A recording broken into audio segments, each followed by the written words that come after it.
Personal log. Marcus Jones, Chief Security Officer, UESC Marathon. Entry date, July 25th, 2905.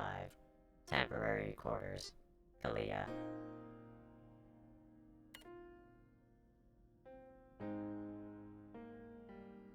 You are destiny.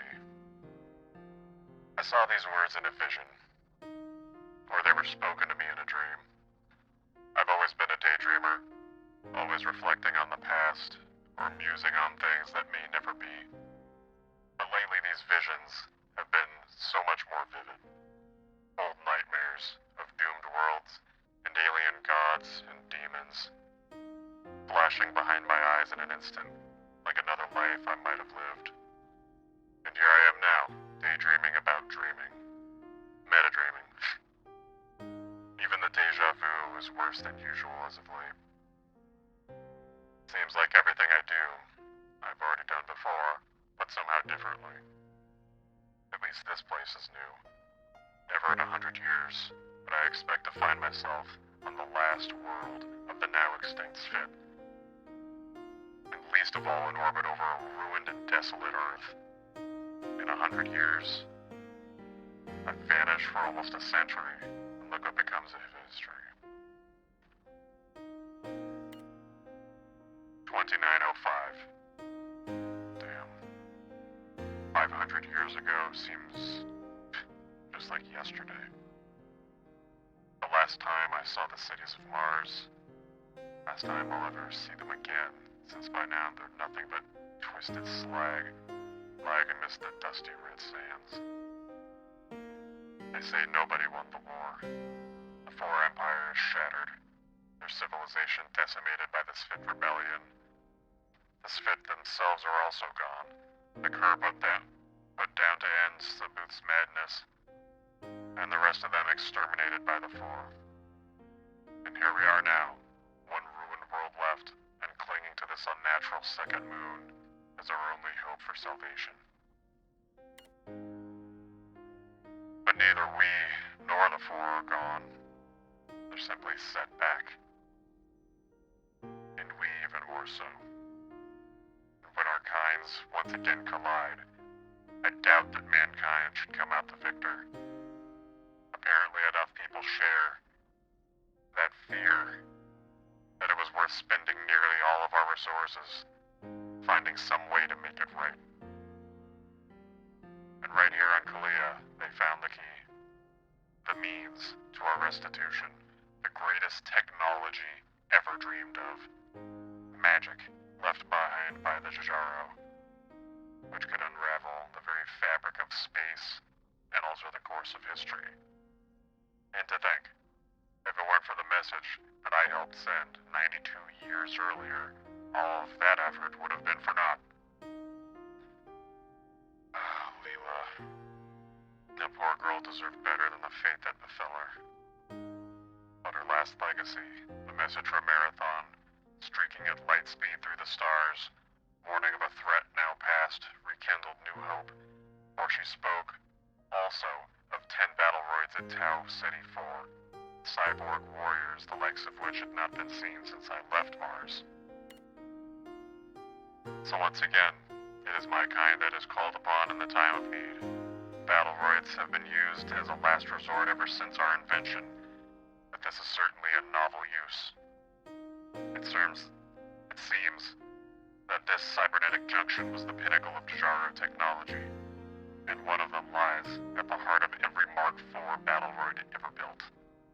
A surrogate soul, as one of the techs put it, and just what was needed by Kalia. The Kalia junction was destroyed to end Sabuth's rampage. In order to make the technology here operational again, another junction was required. Thank goodness they found Hathor. Another Mark IV, like myself. My sister, you might say. One of the 9 I left to die when Durandal took me from Tau Ceti. The only one whose junction survived enough for any recovery. The core of her mind is now the core of all Kalia's systems. She is the one who deciphered how Jajaro technology functions and exactly what it is capable of. The Jajaro's cybernetic junction grants the ability to transfer subspace data streams, or what the texts have dubbed the junction's perceived host, to any point across space, any moment in time, or any discernible parallel timeline. The power and effect to shape reality as the user sees fit, roaming the space-time continuum at will. It was Hathor who coordinated our first efforts to change history. We tried sending tactical data to ourselves in the past, in the recent time frames where we could receive the subspace data streams, but it always proved futile, and Hathor determined that no such thing could save us from Sabuth's madness. No tactical advantage we could offer our past selves could offset the loss of our Svid allies and the damage that their rampage caused. Why Sabuth went mad is still a mystery, as were his objectives. What could drive such an ancient and purportedly enlightened mind into such complete and utter violence? Without Leela's aid, we wouldn't even have had the power to stop him. At least then, perhaps she might have survived.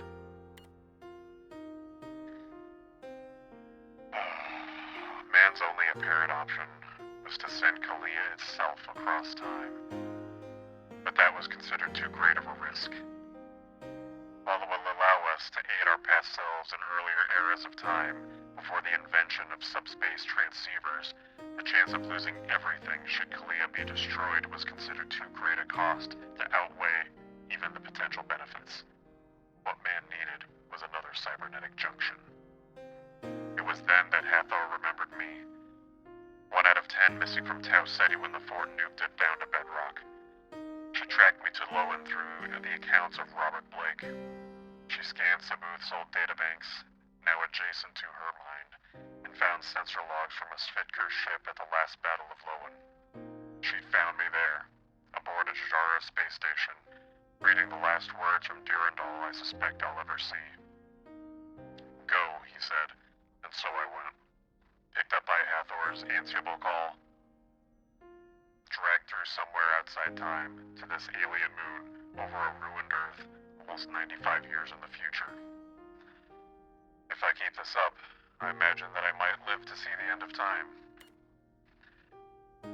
It has been strange to be amongst human civilization again, after so long traveling the stars in stasis and battling on alien worlds, though it seems to me not even a year since Durandal called the Four to Tau Ceti.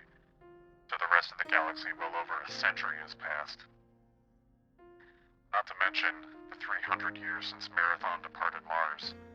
The people here at Sol have changed so much in all these ages, both in accent and in attitude. But once again, it seems like I'm their only hope. Maybe those visions were right. That stuff about destiny and all. But I can't let my idle thoughts and imagination go to my head. I've always been a soldier. Always done as I was told. Never put my own needs first. Never the price. No matter the price I might pay in the end. The plan now is simple, or so it would seem. Hathor and I have returned to Marathon. Back to the year 2794. To the start of the Four invasion. There, we will find the other 8 battleroids and bring them forward to this time. After the same upgrades as the rest, and rest that I have been given here, we will all return to the past again, to key junctures in history, surgically altering the timeline to create a future free from the Four. Kalia and what's left of mankind here can then transport to that timeline, using ourselves as a beacon. I can hear them calling for me now. I guess Hathor is ready for a departure. She's been delaying the start of the mission for nearly a month now, much to the chagrin of the leaders around here. She refuses to tell anyone why. But she's in control of Kalia's systems and there's little they can do. So they begrudgingly tolerate her insistence on departing at this exact time. Seems that nobody else has noticed. She had just had a flair for dramatic timing. We're leaving at 8:20 a.m. on the 25th of July, 2905. 111 years ago, 92 light years away from here, the first Four assault. against the marathon began. And history has never been the same.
Decoding message from host Hathor at Kalia.ai.core.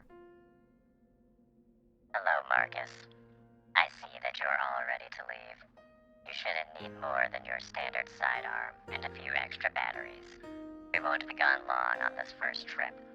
I can tell you, the upper brass is anxious to see us get moving, and while it's been fun to frustrate those who think they can tell us what to do and when, it's getting close to departure time. I want to make history at just the right moment, though I'm sure that no one but you actually gets the significance of it. Just give me a second to sort my program into your internal network. Message ends.